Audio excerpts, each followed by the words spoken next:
तो आइए शुरू करते हैं the 4 hour work week, escape the 9 to 5, live anywhere and join the new rich, जिसे लिखा है टिमोथी फेरिस ने। तो आइए जानते हैं इस किताब में हमारे लिए क्या खास है। लेकिन उससे पहले एक सवाल, क्या आप भी किसी मिलेनियर की तरह रहना चाहते हैं?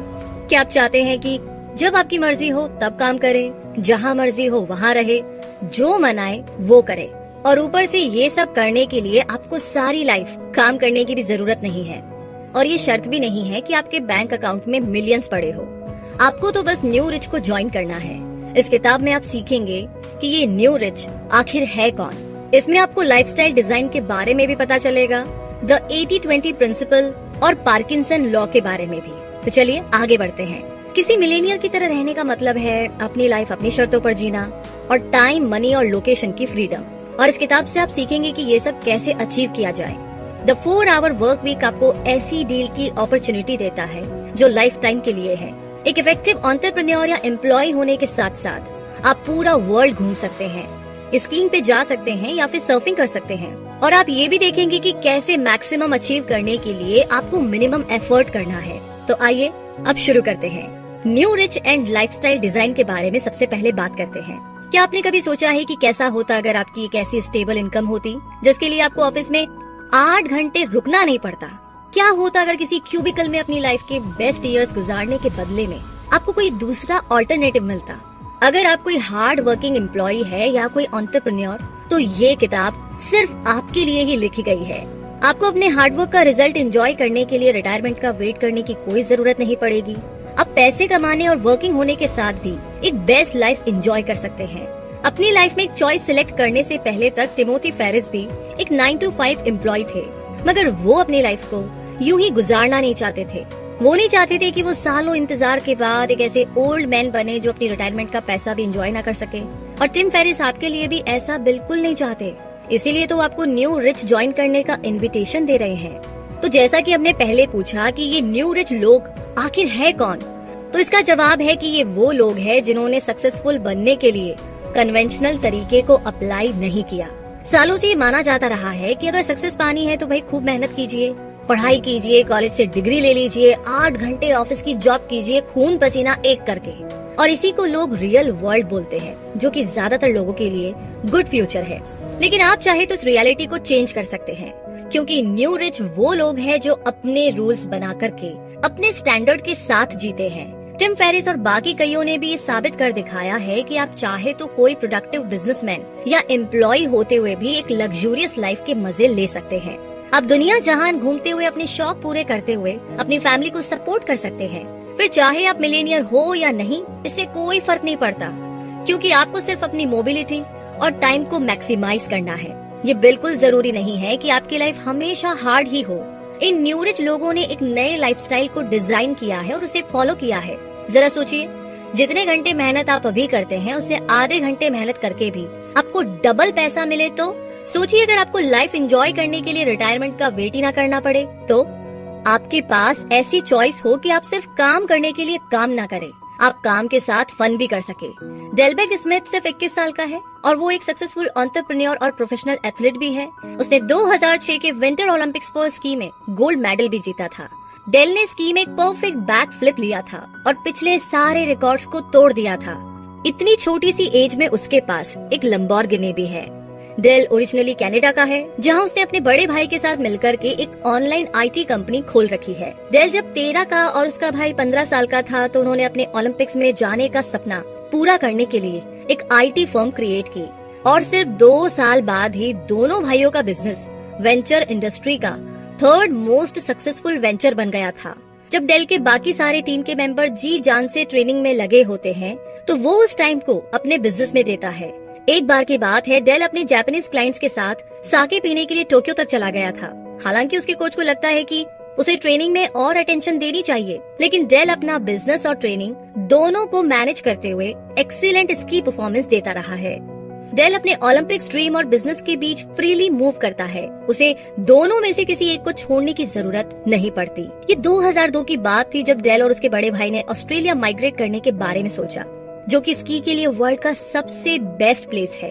ऑस्ट्रेलियन टीम छोटी और ज्यादा फ्लेक्सिबल भी है और इसके अलावा उन्हें लेजेंडरी कोच भी मिल रहा था। और 3 साल के अंदर ही डेल को ऑस्ट्रेलियन सिटीजनशिप भी मिल गई। ये भी एक लक की बात थी कि उसे अपने फॉर्मर टीममेट्स के साथ कॉम्पीट करने का चांस मिला। डेलबेग स्मिथ अपना हर गेम जीता और उसे ऑस्ट्रेलिया का 3rd विंटर गोल्ड मेडल भी मिला। तो आप भी ये टालम टोल की आदत छोड़िए, काम की खातिर काम ना करें, वरना बाद में पता चलेगा कि आपने अपनी जिंदगी के 30 से 50 साल यूं ही ऑफिस की डेस्क में बैठे बैठे गुजार दिए।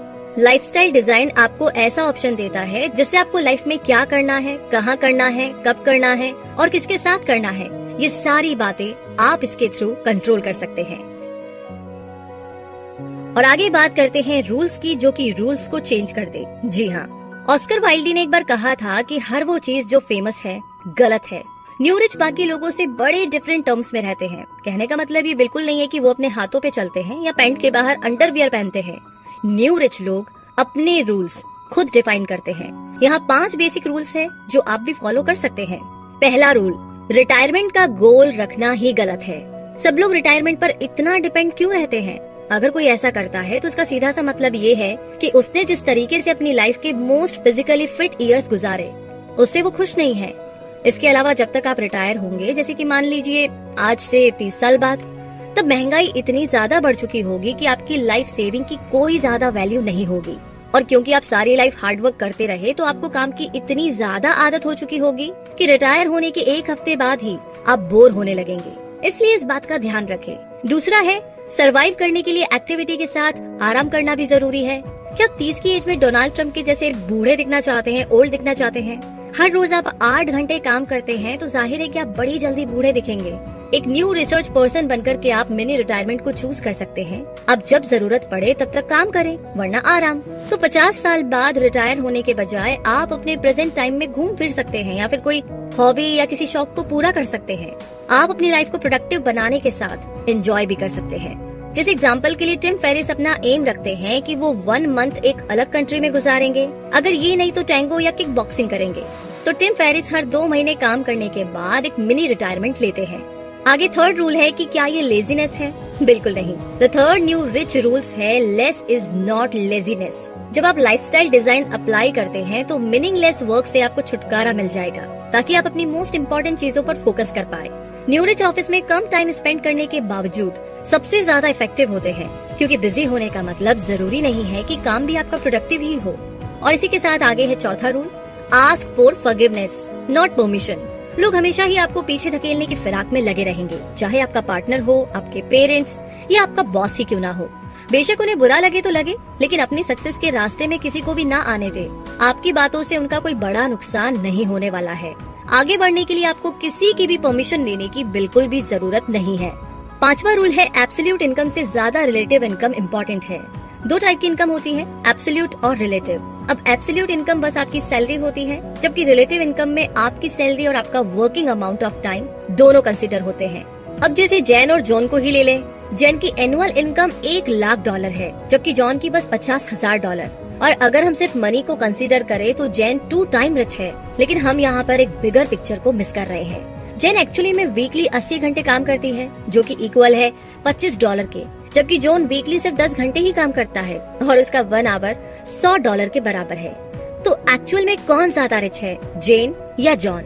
मतलब ये कि don't follow a model that is not work. हम कई सालों से रियल वर्ल्ड और श्योर वे टू सक्सेस के तरीकों के बारे में सुनते आ रहे हैं, लेकिन आप ही सोचिए, अगर कोई रेसिपी अच्छे रिजल्ट नहीं ला रही है तो क्या आप फिर भी उसे फॉलो करेंगे? अगले टॉपिक पर फोकस करते हैं, जो है अपने डर पे काबू पाना, क्योंकि इसको सब लोग फेस करते हैं। कई लोग इसमें उलझ जाते हैं और कभी समझ नहीं आता है कि आखिर करे क्या। क्योंकि अब आपको पता है कि न्यू रिच के बेनिफिट्स क्या है, तो आप भी क्यों नहीं उनमें से एक बन जाते हैं। या आप डरते हैं, या फिर इतने सालों से जो लाइफस्टाइल जी रहे हैं उसकी आपको आदत पड़ गई है। Hans Keeling Century City Los Angeles में कॉर्पोरेट लॉयर थे जो 5 सालों से प्रैक्टिस कर रहे थे। इन 5 सालों में उन्हें हर रोज मॉर्निंग में सेम टाइम पर उठने की हैबिट थी, और हैंस को यही लाइफस्टाइल आगे 40 या 50 सालों तक और जीनी थी। तो एक बार ऐसा हुआ कि एक प्रोजेक्ट फिनिश करने के चक्कर में हैंस अपने ऑफिस डेस्क के नीचे सो गए और नेक्स्ट डे मॉर्निंग में भी उसी पर काम करते रहे। ये प्रोजेक्ट काफी मुश्किल था और हैंस किलिंग ने कसम खाई कि अगर उन्हें ऐसे 2 और प्रोजेक्ट करने पड़े तो वो जॉब छोड़ देंगे। उसके बाद हैंस ने कोपाकाबना में एक लाइफ चेंजिंग वीकेंड को बिताया। उन्होंने ग्राउंड से 30,000 फीट की ऊंचाई पर पैराग्लाइडिंग की, और जब वो नीचे उतर रहे थे तो उन्हें रियलाइज हुआ कि हम लाइफ में जो भी रिस्क लेते हैं वो बस हमें शुरू में ही डराते हैं। और यही वो टाइम था जब उन्होंने डिसाइड किया कि बस अब काफी हो गया। अगली सुबह हैंस जब अपने लॉ ऑफिस पहुंचे और आते ही अपना रिजाइन लेटर दे दिया। हैंस ने वो सब बातें सुनी जो उनके कोलिग्स ने उनसे कही, जैसे कि वो एक बहुत ही गलत डिसीजन ले रहे हैं, अपनी लाइफ को बर्बाद कर लेंगे वगैरह वगैरह। लोग कहने लगे कि जब तुम्हारे पास इतना सब कुछ है तो तुम लाइफ में और क्या ढूंढ रहे हो, मतलब और क्या चाहिए तुम्हें भाई। लेकिन इसका जवाब तो हैंस के पास भी नहीं था कि एग्जैक्टली उन्हें क्या चाहिए। उन्हें तो बस इतना पता था कि कॉर्पोरेट लॉयर की उनकी ये जॉब अब उनसे सही नहीं जाती। वो अब कुलिग्स के साथ एक और डिनर अटेंड नहीं करना चाहते थे जो कि अपनी लेटेस्ट गाड़ियों की बात करे, क्योंकि हैंस को अब पीस ऑफ माइंड चाहिए था, जिसके लिए वो एक अरसे से तरस रहे थे। 1 साल के बाद भी हैंस को कई सारी लॉ फर्म से जॉब ऑफर मिलते रहे, लेकिन अब वो अपनी लाइफ का एक नया चैप्टर खोल चुके थे। हैंस ने एक लीडिंग सर्फ एडवेंचर का बिजनेस शुरू कर दिया था जिसका नाम था नेक्सस सर्फ, और वो ब्राजील की खूबसूरत जगह फ्लोरियाना पोलिश शोर्स में रिलोकेट हो गए थे। वहाँ हैंस को एक वंडरफुल लड़की टियाना मिली जो उनकी गर्लफ्रेंड बनी। अब वो क्लाइंट्स को अटेंड नहीं करते थे बल्कि पाम ट्रीज के नीचे एंजॉय करते थे। अब वो अपनी पुरानी ओवरवर्क्ड और अंडरजॉयड लाइफ से दूर जा चुके थे। जो रिस्क उन्होंने लिया वो उनकी लाइफ का मोस्ट अमेजिंग डिसीजन था। हालांकि जब उन्होंने अपनी लॉयर की जॉब छोड़ी तो उन्हें फ्यूचर का कुछ पता नहीं था। हाँ, लेकिन उन्हें ये जरूर पता था कि ये डर उन्हें पैराडाइज तक ले जाएगा। हर रोज हैंस उन क्लाइंट्स के साथ होते हैं जो उन्हें अपने ओल्ड शेफ की याद दिलाते हैं। ज्यादातर इनमें से ऐसे प्रोफेशनल्स होते हैं जो अपनी स्ट्रेसफुल लाइफ से कुछ टाइम का ब्रेक लेकर के यहाँ पर आते हैं। ये लोग अक्सर हैंस से कहते हैं, I wish I could do what you do, और हैंस हमेशा उन्हें बोलते हैं, यू कैन। मगर थ्रिलिंग सर्व सेशन के बाद ये कस्टमर कहते हैं, I would but I can really throw it all away. और ये बात हैंस किलिंग से बेटर कौन जान सकता है। अगर आप उसकी पोजीशन में होते तो क्या आप भी यही करते जो हैंस ने किया?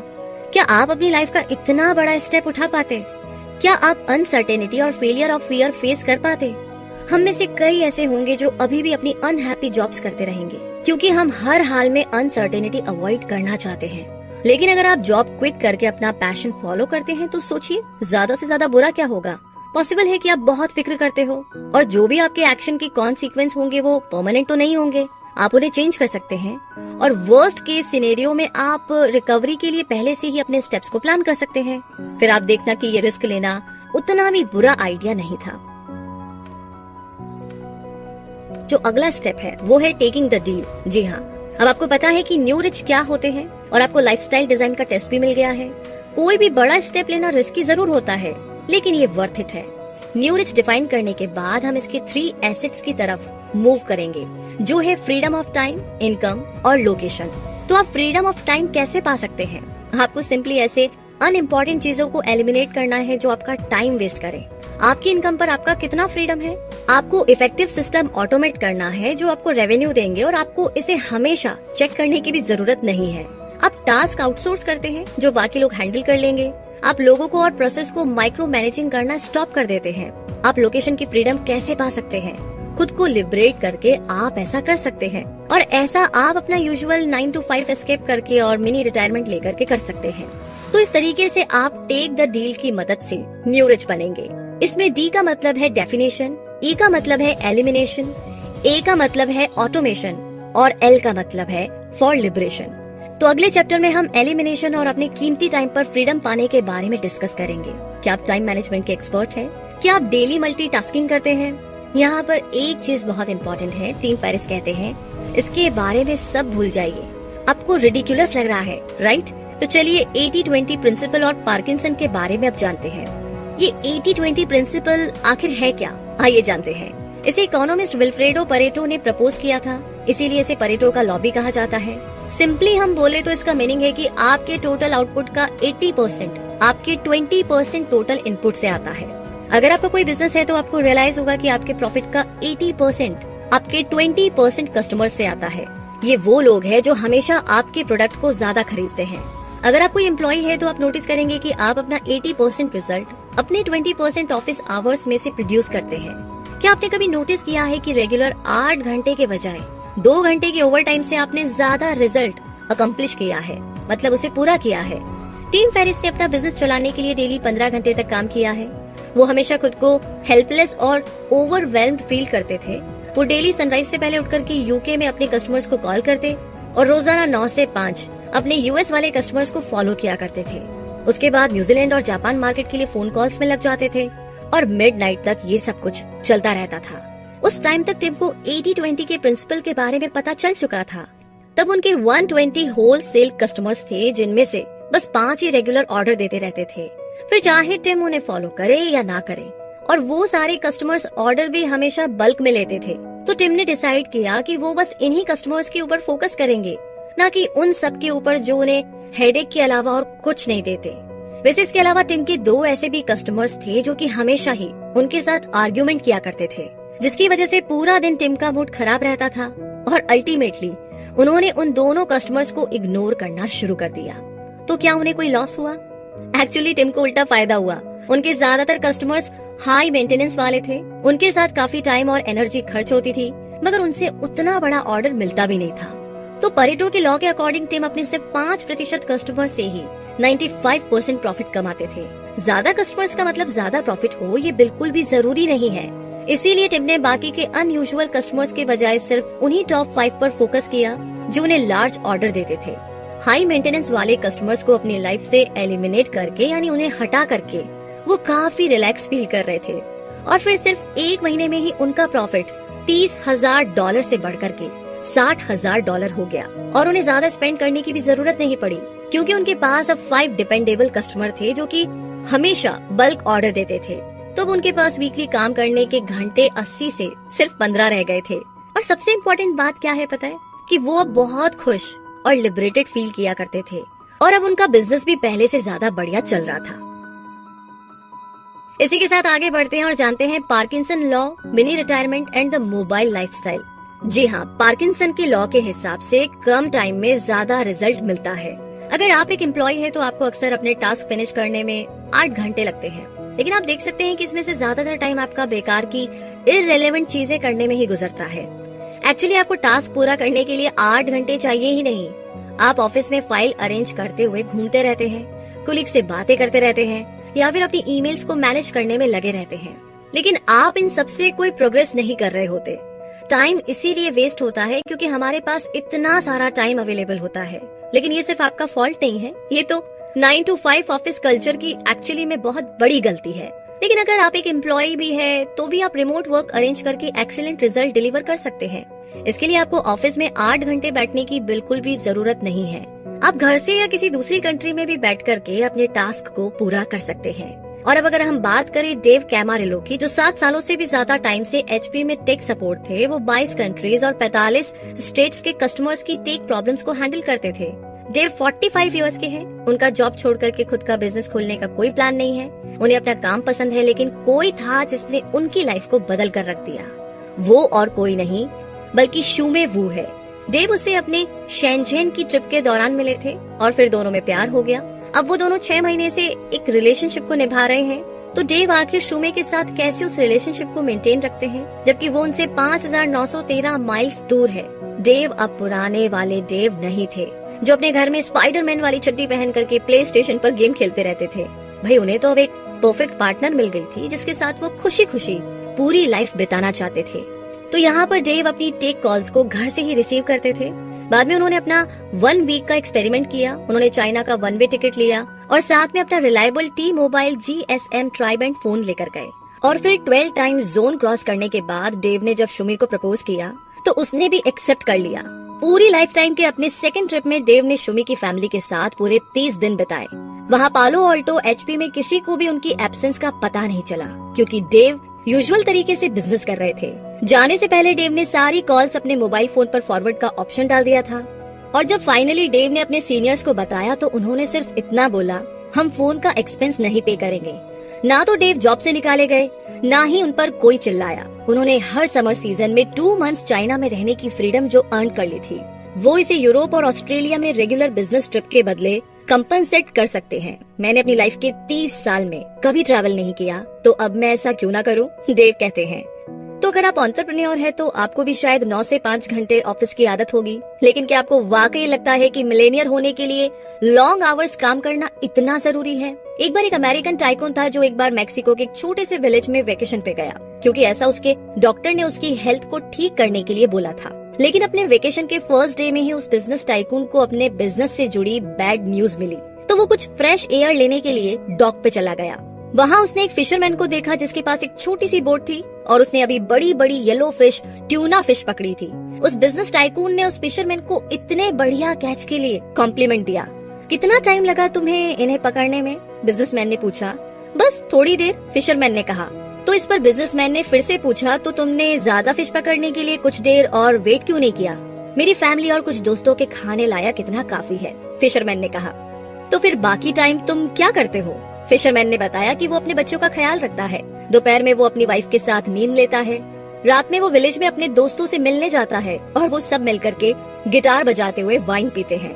फिशरमैन की बात सुनकर के बिजनेसमैन जोर से हंसा और उसने कहा कि सर, मैंने हार्वर्ड से MBA किया है और मैं आपकी हेल्प कर सकता हूँ। उसने फिशरमैन को सजेशन दिया कि उसे फिश पकड़ने में और ज्यादा टाइम लगाना चाहिए ताकि वो एक बड़ी सी बोट ले सके और फिर ऐसे वो और भी बड़ी बोट ले सकता है और फिर एक दिन उसके पास खुद की एक फिशिंग लाइन होगी।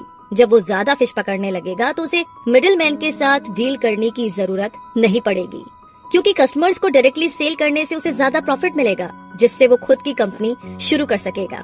क्योंकि फिशरमैन के पास सारा कंट्रोल होगा, अपने प्रोडक्ट को प्रोसेस करने से लेकर के डिस्ट्रीब्यूशन तक। फिर बाद में वो चाहे तो अपना ये छोटा सा गांव छोड़ करके मैक्सिको सिटी या लॉस एंजलिस या फिर न्यूयॉर्क में भी रह सकता है। मगर सर, इतना कुछ हासिल करने में कितना टाइम लग जाएगा? फिशरमैन ने पूछा। 15 या 20 साल, ज्यादा से ज्यादा 25 साल, बिजनेसमैन ने जवाब दिया। लेकिन तब क्या होगा सर? इस पर बिजनेसमैन फिर से हंसा और बोला, यही तो बेस्ट पार्ट होगा। राइट टाइम आने पर तुम एक IPO अनाउंस करोगे और अपनी कंपनी बेच दोगे, तुम्हें मिलियंस मिलेंगे। Millions sir? लेकिन फिर क्या होगा? फिशरमैन ने कहा। तो बिजनेसमैन ने उसे बताया कि जब फिशरमैन के पास मिलेनियर होंगे तो उसे काम करने की जरूरत नहीं पड़ेगी। तब वो काम से रिटायर होकर के किसी छोटे से गांव में रह सकता है, जहां वो देर तक सोया रहेगा और सुबह थोड़ी फिशिंग करेगा, अपने बच्चों का ख्याल रखेगा और दोपहर में वाइफ के साथ नींद लेगा और फिर शाम को अपने दोस्तों के साथ गिटार बजाते हुए वाइन पिएगा। एक फिशरमैन भी न्यू रिच बन सकता है। इस स्टोरी का फिशरमैन उतनी ही येलो फिश ट्यूना पकड़ता है जिसमें उसकी फैमिली का गुजारा हो जाए, और ये काम भी वो बस कुछ घंटों के लिए करता है। तो बाकी टाइम वो क्या करता है? ये टाइम वो अपनी फैमिली और दोस्तों के साथ बिताता है। वो अपने होम टाउन की ब्यूटी एंजॉय करता है, अपने फ्रीडम ऑफ टाइम, इनकम और लोकेशन के साथ। क्या आपको नहीं लगता कि वो फिशरमैन किसी मिलेनियर की लाइफ जी रहा है? अगर आप भी कोई एम्प्लॉय है तो आप भी डेव कैमारिलो की जैसे ऑफिस एस्केप कर सकते हैं, और अगर आप कोई एंटरप्रेन्योर है तो आप कभी भी टिम फेरिस की तरह मिनी रिटायरमेंट ले सकते हैं। टास्क एलिमिनेट करने के लिए और अपनी इनकम ऑटोमेट करने के लिए हम यहाँ पर कुछ और टिप्स आपके साथ शेयर कर रहे हैं। Take the low information diet, मतलब ये कि ऐसी किसी भी इन्फॉर्मेशन पर जो आपके काम या बिजनेस से रिलेटेड ना हो, ज्यादा फोकस ना करें। जैसे कि आपके दोस्तों की कोई लेटेस्ट गॉसिप या सोशल मीडिया। आपको न्यूज देखने या पढ़ने से भी बचना चाहिए। आप पूछेंगे कि ऐसा क्यों? इनमें से ज्यादातर नेगेटिव होती है और आपके कंट्रोल के बाहर। तो फिर इसका फायदा क्या? आप बिना न्यूज देखे भी एक अच्छे सिटीजन हैं। ईमेल्स की वजह से आपका बहुत टाइम वेस्ट होता है, ऐसा ना होने दे। हर बार ईमेल रिसीव होने पर अपना इनबॉक्स खोलने की जरूरत नहीं है। दिन में एक बार ही अपनी ईमेल्स को चेक करने की आदत डालें। ऑटो रिप्लाई का ऑप्शन सेट कीजिए। फॉरवर्डेड मैसेजेस को अनसब्सक्राइब कर दीजिए। रिफ्यूजिंग एक आर्ट है, यानी कि मना करना सीखे, और ये बहुत जरूरी है। स्मॉल टॉक्स या फालतू की चिटचैट से आप खुद को दूर रखें। फिर चाहे आप फोन पर बात कर रहे हो या फिर ईमेल भेज रहे हो या फिर किसी के साथ 1-on-1 कॉन्वर्सेशन, खुद के साथ साथ लोगों को भी पॉइंट टू पॉइंट बात करने के लिए एनकरेज करें ताकि मुद्दे की बात की जा सके। इसी के साथ मीटिंग्स को अवॉइड कीजिए। मीटिंग्स टाइम कंज्यूमिंग होती है और ज्यादातर लास्ट में प्रॉब्लम्स अनसॉल्व्ड रह जाती है। ज्यादातर मामले वीडियो कॉल्स या ईमेल से भी निपटाए जा सकते हैं। अगर आपको रिपोर्ट करना है तो खुद पहल करें और जब काम हो जाए तो बाहर आ जाए। हर मीटिंग या कॉन्फ्रेंस का एक टाइम लिमिट डिफाइन करें और टास्क को आउटसोर्स करें, जो कि आप वर्चुअल असिस्टेंट को असाइन कर सकते हैं। आप पर्सनल और बिजनेस रिलेटेड टास्क आउटसोर्स कर सकते हैं, जो वेबसाइट मेंटेनेंस से लेकर के आपके चाहने वालों के लिए गिफ्ट खरीदने तक कुछ भी हो सकता है। टास्क की लिस्ट एंडलेस होती है, बस ख्याल रहे कि इंस्ट्रक्शन क्लियर और प्रिसाइज हो। और अगर आप एम्प्लॉय है तो कंपनी की कोई इन्फॉर्मेशन डिस्क्लोज ना करें। इसी के साथ डू नॉट माइक्रो मैनेज की बात करें तो अगर आप एंटरप्रेन्योर है तो अपने लोगों को इंडिपेंडेंट होकर काम करना सिखाएं। उनके जजमेंट्स पर ट्रस्ट करें ताकि जब भी कोई प्रॉब्लम हो उन्हें आपको बार बार कॉल करने की जरूरत ना पड़े। आगे कंट्रोल कस्टमर ऑप्शन भी एक अच्छी चीज है। अपने प्रोडक्ट की ढेर सारी वैरायटीज मत रखिए। पेमेंट और शिपिंग ऑप्शन लिमिटेड रखें ताकि आपको कम कंप्लेंट्स मिले, जिससे कि आपका स्ट्रेस भी कम होगा। अपने आइडियल कस्टमर ढूंढने की कोशिश करें। तो क्या आपको फोर्ड मोटर्स के मॉडल टी के बारे में पता है? इसे all time best selling car माना जाता है। हेनरी फोर्ड ने कहा था कि customer can have any colour he wants, so long as it is black. Customer service का मतलब पर्सनल बटलर होना नहीं होता। इसका मतलब है अपने कस्टमर को अफोर्डेबल प्राइस में कम से कम टाइम में बेस्ट प्रोडक्ट देना। तो कंक्लूजन ये है कि आपको हमने न्यू रिच और लाइफस्टाइल डिजाइन के बारे में बताया, आपने 80-20 प्रिंसिपल और पार्किंसन के लॉ के बारे में भी जाना, आपको हमने मिनी रिटायरमेंट और मोबाइल लाइफस्टाइल के बारे में भी बताया, आपने कुछ टिप्स भी सीखे जिससे टास्क एलिमिनेट किए जाए और इनकम ऑटोमेट हो सके। और अगर आप ये टिप्स अप्लाई करते हैं तो आपको ऑफिस में पूरा दिन बैठने की जरूरत नहीं पड़ेगी। आप 9 to 5 कल्चर से खुद को लिबरेट रख सकते हैं। फिर आप देखेंगे कि काम के अलावा भी लाइफ में काफी कुछ करने को है। जरा याद कीजिए कि लास्ट टाइम कब आपने अपनी फैमिली और दोस्तों के साथ बढ़िया सा टाइम बिताया था। लास्ट टाइम आप कब आउटडोर गए थे।